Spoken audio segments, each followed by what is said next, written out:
Olá, família! Sejam todos bem-vindos ao estudo diário das Escrituras. Hoje a gente vai continuar aqui o nosso estudo em Terceiro Nef, capítulo 17, a partir do versículo 15, que diz assim: E depois de haver proferido essas palavras, quem está falando aqui é o próprio Jesus Cristo. As palavras que está sido mencionada que ele falou aqui é quando ele pede para as criancinhas virem para o meio dele, a multidão abre espaço, as criancinhas vêm no meio dele ali, ele pede para a multidão se ajoelhar, e aí então, no meio das criancinhas ali, ele diz ao pai, né, que ele está angustiado, ele gemeu em seu íntimo e diz que está angustiado pela iniquidade da casa de Israel. Acredito que fazendo uma comparação a estar junto com aquelas crianças tão puras, imaculadas ali, ele faz um contraste com a casa de Israel, né, que está cheia de iniquidade. Então, é disso que ele está falando. Então, após ele ter dito essas palavras, né, e ter pedido para o povo se ajoelhar, ele também se ajoelhou. E eis que orou ao Pai. E as coisas que disse em sua oração não podem ser escritas. E a multidão que ouviu deu testemunho. Interessante, né? Que as palavras que Cristo falou não podiam ser escritas. Não porque ele proibiu, é porque não tem como descrever essas palavras, né?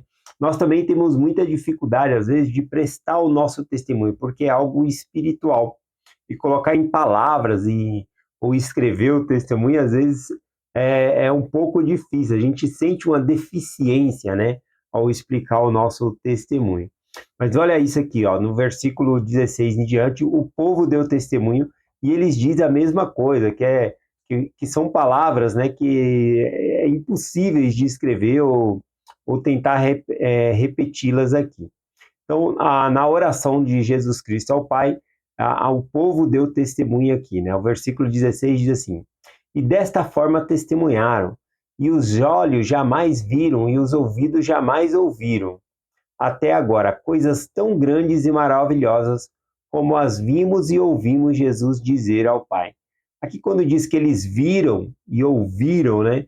Acredito eu que ele estava falando porque eles viram ali pessoalmente o Senhor Jesus Cristo orar. E também ouviram pessoalmente ali Jesus Cristo orando ao Pai, tá bom? Então ele falou que essas palavras, né, jamais foram ouvidas por alguém, ninguém pode pronunciá-las, né? Quanto mais passar para o papel. Olha o que eles colocam aqui, ó, versículo 17. E não há língua que possa expressar, nem homem que possa escrever, nem pode o coração do homem conceber coisas tão grandes e maravilhosas como as que vimos e ouvimos Jesus dizer. E ninguém pode calcular a extraordinária alegria que nos encheu a alma na ocasião em que o vimos orar por nós ao Pai. Então, olha só, né? Não tinha língua que pudesse expressar, né? E nem coração algum humano poderia falar aquelas palavras de si ali. Então, o próprio Jesus Cristo falou, é algo que não dá para colocar no papel, não dá para expressar, não tem como replicar essas palavras, tá bom? Quem trabalha com traduções aí, às vezes sente, né, a deficiência de uma tradução para outra, tem maior dificuldade. Imagina o próprio Jesus Cristo expressando o sentimento dele ao Pai ali, e essas são as palavras, né, que não tem como ser escritas. Um pouco disso, né, falando sobre essas coisas espirituais, né, e que é difícil de descrever como nosso testemunho, tem lá em 1 Coríntios, capítulo 2, o apóstolo Paulo fala assim, ó, as minhas palavras e as minhas pregação não consistem em palavras persuasivas de sabedoria humana, mas em, mas em demonstração do Espírito e poder, para que a vossa fé não se apoie na sabedoria dos homens, mas no poder de Deus. Então, o apóstolo Paulo fala, minhas palavras, o meu ensinamento, ele não de maneira eloquente, né? Para que vocês não se firmem na palavra eloquente, tá bom? Então ele está falando, olha, as coisas de Deus tem que saber pelo Espírito de Deus. É o que ele fala aqui no versículo 11, ó. Porque qual do homem sabe as coisas do homem, senão o Espírito do homem que nele está? Assim também ninguém sabe as coisas de Deus, senão o Espírito de Deus. Então, se nós queremos saber as coisas de Deus, nós devemos saber pelo Espírito de Deus. tá bom? Então, o método, vamos colocar assim, o método científico para saber que Jesus Cristo vive, que essa é a igreja de Deus, é por meio do Espírito, é por meio de oração, é algo espiritual, tá bom? Por mais que existam as ferramentas que nos ajudam a entender as escrituras, como arqueologia, ou fazer exegese, né, o significado de uma única palavra, aplicação delas em contextos diferentes. Então, tudo isso nos ajuda, né? Por exemplo, a palavra Israel tem vários significados. O próprio presidente Nelson já trouxe, né, um dos últimos significados aí da palavra Israel, significa deixai que Deus prevaleça. Então, esse significado, essas traduções enriquece muito o texto e nos ajuda. Mas um testemunho mesmo, ele vem por meio do Espírito Santo. Então, se nós queremos saber as coisas de Deus, é somente pelo Espírito de Deus. Outras coisas nós podemos saber por estudos acadêmicos, faculdades e outras coisas assim. Como o apóstolo Paulo falou aqui, qual as coisas que o homem sabe, senão o Espírito do homem, né? Então, nós podemos fazer, estudar e saber, mas as coisas de Deus é por meio do Espírito. Então, aqui vem bem a calhar, né? Porque ele fala aqui que os nefitas estão prestando testemunho que não dá para escrever as palavras que Jesus Cristo falou, não dá para expressar ou repeti-las, e não dá muito menos para alguém exclamar essas palavras, né? Porque eram coisas tão grandiosas e maravilhosas, né? A qual eles nunca ouviram antes, nunca viram ninguém orar dessa maneira. Vamos continuar aqui no versículo 18, diz assim: e aconteceu que, após ver terminado a sua oração ao Pai, Jesus se levantou, mas tão grande era o júbilo da multidão que eles ficaram prostrados, né? Continuaram ali de joelho. E aconteceu que Jesus lhe falou e ordenou-lhes que se levantassem. E eles se levantaram-se do chão e disse-lhes: bem-aventurados sois por causa de vossa fé. Agora, eis que é completa a minha alegria. Então, isso fez com que a alegria de Cristo fosse completa. Continuando aqui, versículo 21, aqui, esse capítulo só vai até o 24 aqui. Vamos lá, versículo 21 diz assim: e depois de haver proferido essas palavras, ele chorou, e a multidão testificou isso. E pegou as criancinhas uma a uma, e abençoou-as, e orou por elas ao Pai. Olha, interessante, né? Jesus Cristo já havia se ajoelhado ali, e orado ali nessas palavras inefáveis, né? Palavras indescritíveis. Mesmo assim, ou seja, ele não abençoou as crianças no coletivo, né? Mas ele pegou uma a uma e a abençoou, né? Pegando uma por uma ali, impondo as mãos sobre as crianças, ele foi abençoando uma a uma. Isso é ministrar um a um, né? Veja o cuidado que o Salvador ele tem, ele não faz no coletivo ali. Interessante, né, que às vezes a gente vai pedir perdão pelos nossos pecados, a gente pede por atacadão, né? Ah, perdoe todos os meus pecados. Mas quando a gente peca, a gente pega no varejo, né? Um a um ali, né? A gente tem que se lembrar do que a gente errou, pedir perdão, né? As bênçãos também, né?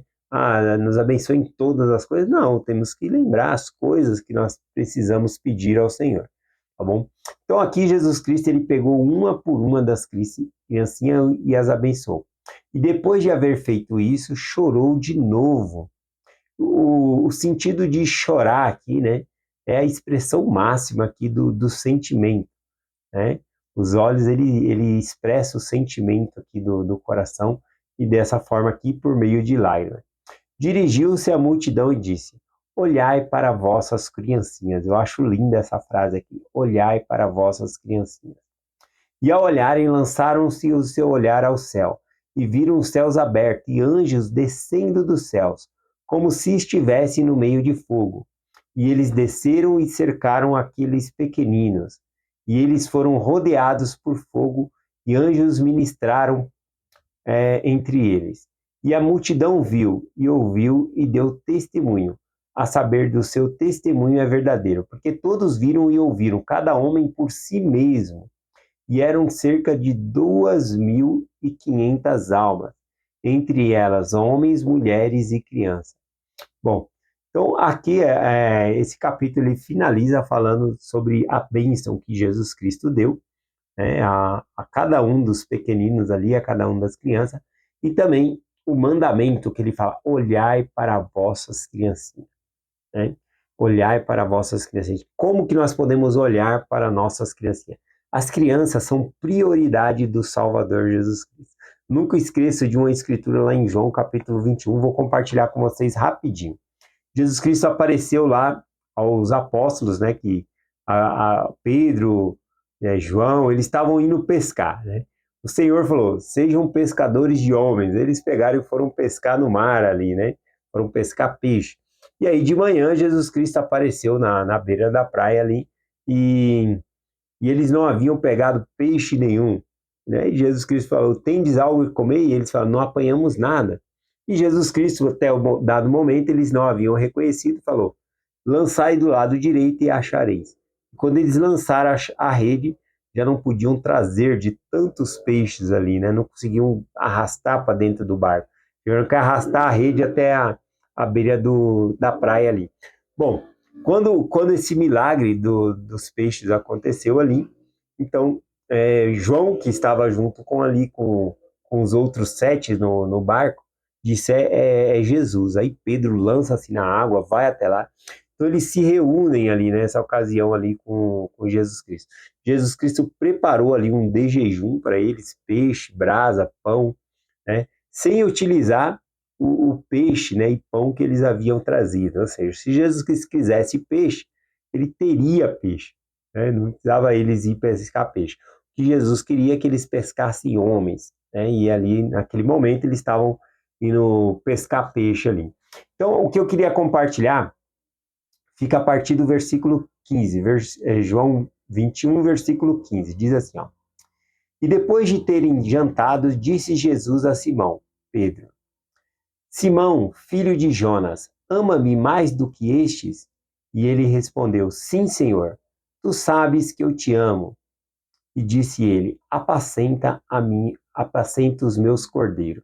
Então, aqui quando Jesus Cristo diz, ama-me mais do que estes, será que é os 153 peixes grandes que haviam comido, eles haviam apanhado ali? Será que ele está perguntando para Pedro, né? Você me ama mais do que esses peixes? Você me ama mais do que as outras pessoas? Você me ama mais do que ir pescar? Né? Seja que ele foi pescar por lazer, sei lá, né? Bom, você me ama mais do que isso? E Pedro disse, sim, Senhor, tu sabes que eu te amo. A resposta de Jesus é que se ama, nós devemos fazer algo. O amor nas Escrituras frequentemente é demonstrado por uma ação. Então, quando ele responde que ama, Jesus Cristo diz, apacenta os meus cordeiros, né? Então Jesus Cristo fala para ele, apacenta os meus cordeiros. Isso vai se repetir mais 2 vezes aqui. Tornou a dizer-lhe uma segunda vez, Simão, filho de Jonas, ama-me? E disse ele, Senhor, tu sabes que eu te amo. E disse ele, apacenta as minhas ovelhas. E disse-lhe uma terceira vez, Simão, filho de Jonas, ama-me? E Simão entristeceu-se por haver dito uma terceira vez. Por que será que quando a terceira vez aqui, né, que Jesus Cristo pergunta para Pedro, né, se ele me ama, porque na terceira vez ele entristeceu-se? Será que ele pensou, será que o Senhor está duvidando do meu amor por ele? Acredito que não seja isso, porque o próprio Salvador, ele discerne os pensamentos e os corações das pessoas.